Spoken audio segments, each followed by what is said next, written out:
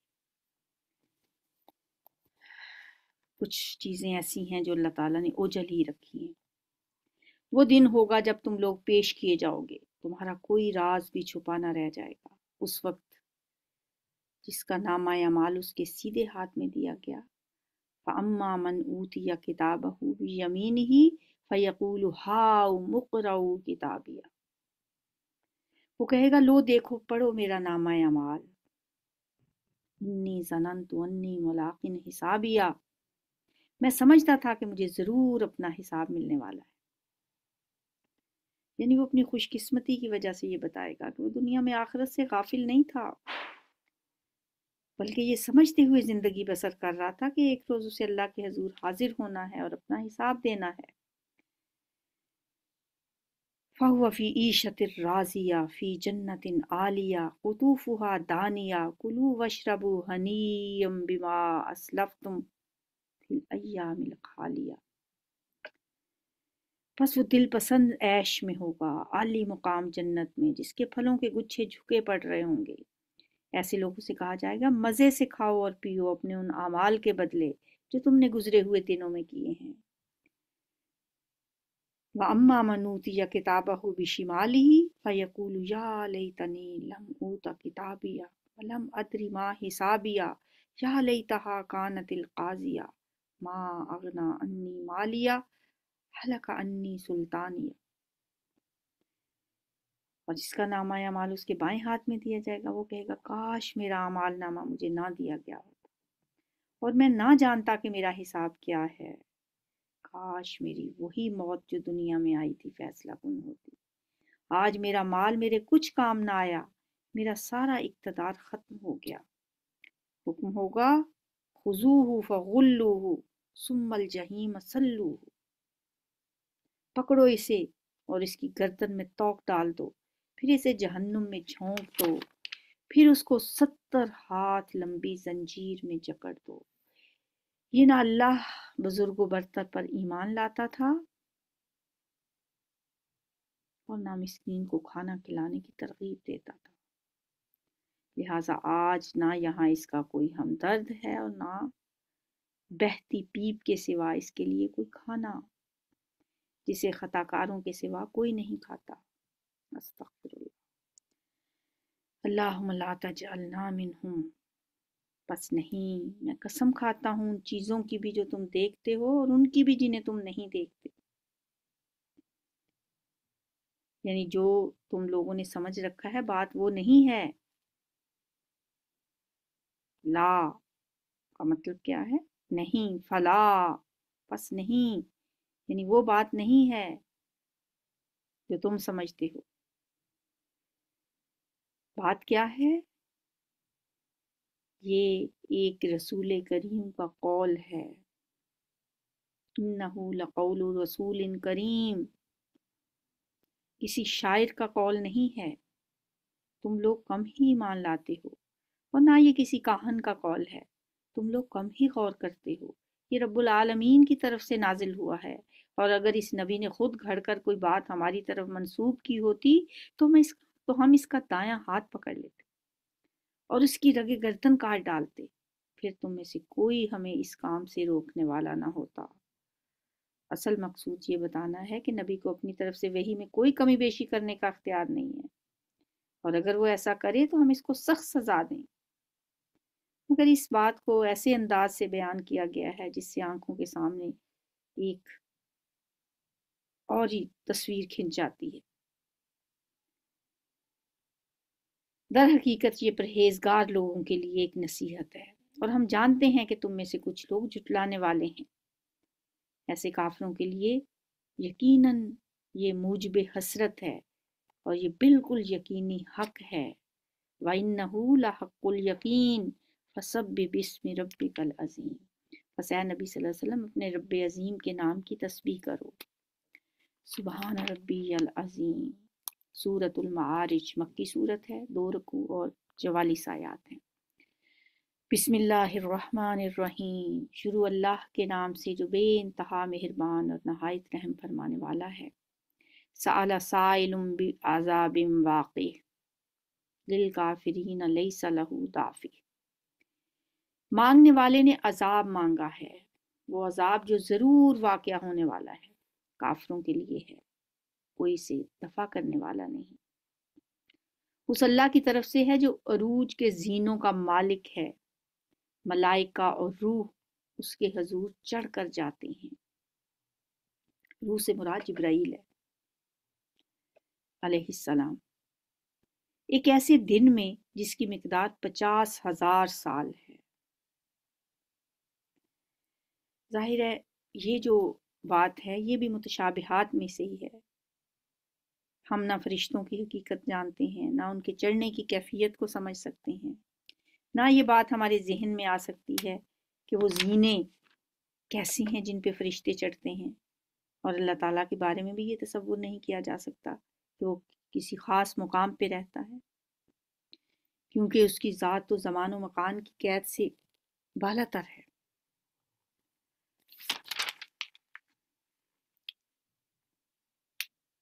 ایک ایسے دن میں جس کی مقدار 50,000 سال ہے. یہ والی بات بھی دیکھیں کہ سورہ حج میں ہم نے پڑھا تھا، اور سورہ سجدہ کی آیت 5 میں بھی پڑھا، اور سورہ حج کی آیت 47 میں بھی، کہ 1000 سال کا ایک دن ہے اللہ کے ہاں. تو یہاں پہ وہاں پہ 2 جگہ پہ 1000 سال کا دن بتایا گیا، اور یہاں عذاب کے مطالبے کے جواب میں اللہ کی ایک دن کی مقدار 50,000 سال بتائی گئی.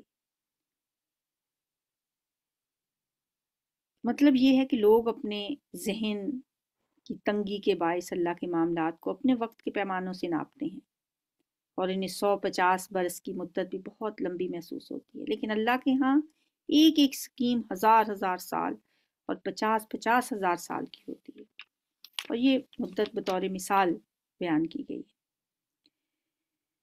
پس اے نبی صبر کیجئے اور شائستہ صبر کیجئے. فاصبر صبرا جمیلا. یہ لوگ اسے دور سمجھتے ہیں اور ہم اسے قریب دیکھ رہے ہیں. وہ عذاب اس روز ہوگا جس روز آسمان پگھلی ہوئی چاندی کی طرح ہو جائے گا، اور پہاڑ رنگ برنگ کے دھنکے ہوئے اون جیسے ہو جائیں گے، اور کوئی جگری دوست اپنے جگری دوست کو نہ پوچھے گا، حالانکہ وہ ایک دوسرے کو دکھائے جائیں گے. مجرم چاہے گا کہ اس دن کے عذاب سے بچنے کے لیے اپنی اولاد کو، اپنی بیوی کو، اپنے بھائی کو، اپنے قریب ترین خاندان کو جو اسے پناہ دینے والا تھا، اور روئے زمین کے سب لوگوں کو فدیے میں دے دے. اور یہ تدبیر اسے نجات دلا دے؟ ہرگز نہیں، وہ تو بھڑکتی ہوئی آگ کی لپٹ ہوگی جو گوشت پوست کو چاٹ جائے گی۔ استغفر اللہ، پکار پکار کر اپنی طرف بلائے گی۔ تدعو من ادبر و تولا، ہر اس شخص کو بلائے گی جس نے حق سے منہ موڑا اور پیٹھ پھیری اور مال جمع کیا اور سنبھال سنبھال کر رکھا۔ ان سب کو جہنم اپنی طرف بلائے گی۔ ان الانسان خلق ہلوعا، انسان تھوڑ دلا پیدا کیا گیا ہے۔ ہم کہتے ہیں نا انسان کی یہ فطری کمزوری ہے، اسی کو اللہ تعالیٰ کہتا ہے کہ انسان ایسا پیدا کیا گیا۔ جب اس پر مصیبت آتی ہے تو گھبرا اٹھتا ہے، اور جب اسے خوشحالی نصیب ہوتی ہے تو بخل کرنے لگتا ہے۔ مگر وہ لوگ اس عیب سے بچے ہوئے ہیں جو نماز پڑھنے والے ہیں، جو اپنی نماز کی ہمیشہ پابندی کرتے ہیں، جن کے مالوں میں سائل اور محروم کا ایک مقرر حق ہے۔ والذین فی اموالہم حق معلوم للسائل والمحروم، جن کے اندر یہ خوبیاں پائی جاتی ہیں، جو روز جزا کو برحق مانتے ہیں، جو اپنے رب کے عذاب سے ڈرتے ہیں، کیونکہ ان کے رب کا عذاب ایسی چیز نہیں ہے جس سے کوئی بے خوف ہو جائے۔ یہ خوبیاں ہیں ان لوگوں کی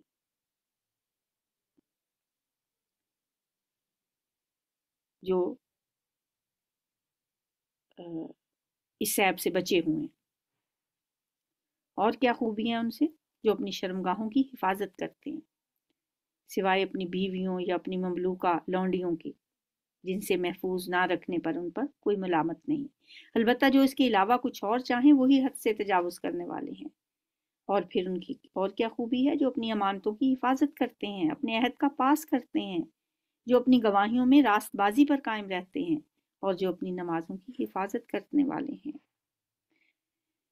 والذین هم علی صلاتهم یحافظون اولئک فی جنات مکرمون، یہ لوگ عزت کے ساتھ جنت کے باغوں میں رہیں گے۔ سبحان اللہ، اللہم اجعلنا منہم۔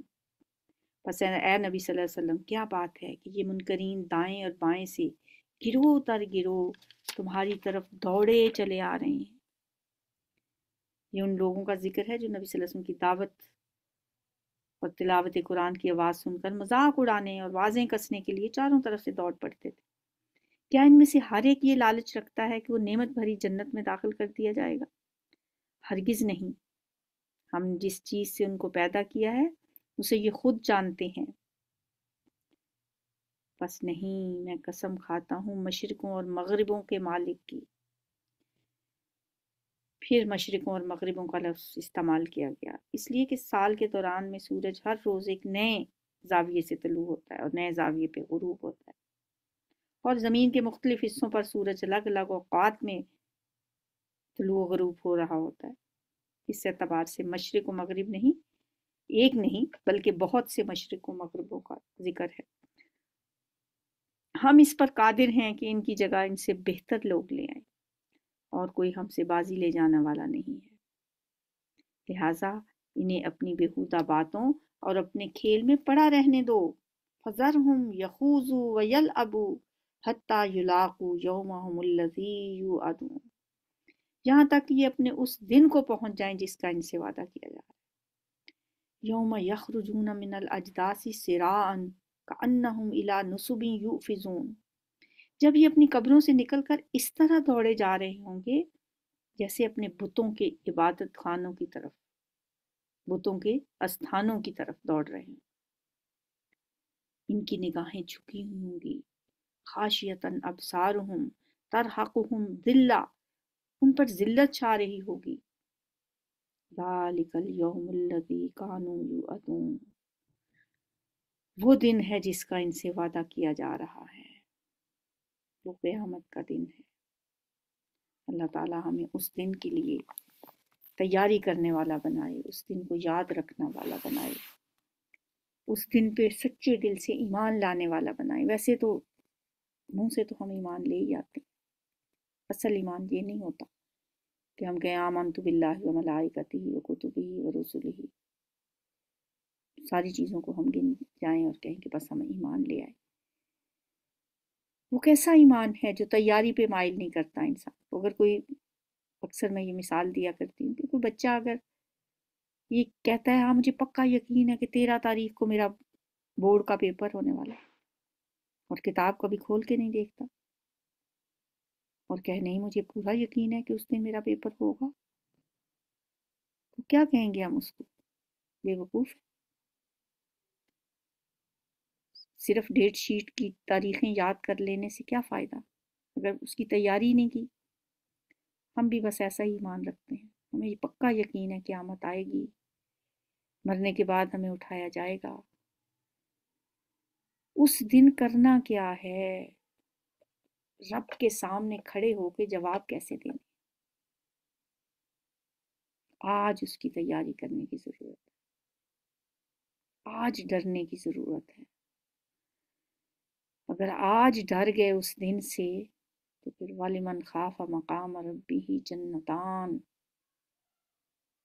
لیکن اگر آج بے فکر ہیں، دنیا کے کاموں میں مست ہیں، کوئی پرواہ نہیں کسی چیز کی، پھر اس دن بہت فکر کرنی پڑے گی، کیونکہ 2 فکر اور 2 بے فکریاں اکٹھی نہیں ہوتی. اگر آج بے فکر ہیں تو پھر کل فکر پڑ جائے گی. اگر آج فکر مند ہیں اپنی آخرت کے لیے تو کل انشاءاللہ اللہ تعالیٰ فکروں سے آزاد کر دے گا.